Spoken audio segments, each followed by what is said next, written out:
Истрагата за пожарот во Кочани се одвива интензивно. Секојдневно се сослушуваат нови сведоци и досега од најавените 300 сослушани се околу 30 на лица, информираат од обвинителството.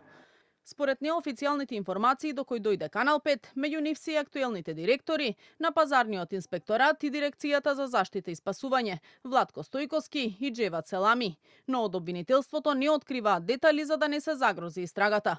За 10 дена истекува и одредениот 30-дневен притвор на дел од осомничените за пожарот, а кривичниот суд во Кочани веќе постапува по добиени жалби за дел од притворените. Во тепке истражна постапка се постапува по изјавени жалби на одлуки на судија на претходна постапка и тоа е во моментот што можам да дадам како изјава. Со истрагата за пожарот во Кочани во моментот опфатени се 33 лица. Дел од нив се во ефективен, а дел во домашен притвор.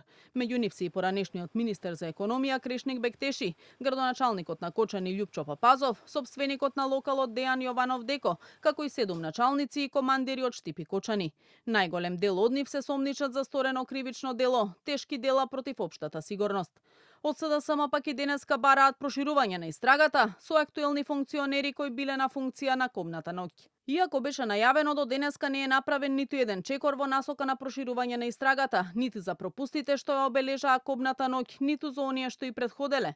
Не е поведена постапка против ниту едно лице од МВР, ОВР Кочани, СВР Штип или БЈБ, иако тие на 16 март, денот на трагедијата, биле на одговорни позиции.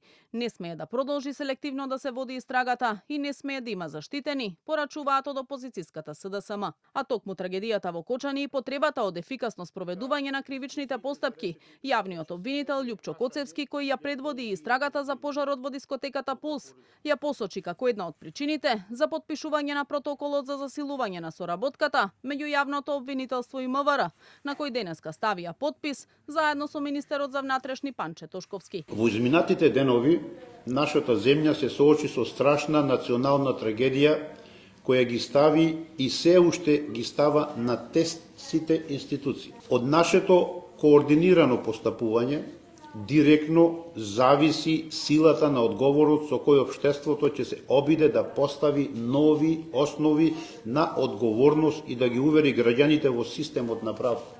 Документот утврдува јасни насоки и правила за постапување на полициските службеници и јавните обвинители во активностите што се превземаат за откривање и гонење на стоителите на кривичните дела, а во исто време треба да го подобри функционирањето и ефикасноста на кривичниот прогон како дел од кривично-правниот систем. Протоколот за соработка меѓу МВР и јавното обвинителство е подготвен во соработка со ОПСЕ и беше потпишан во присуство на амбасадорот на ОПСЕ во земјава Килијан Вал.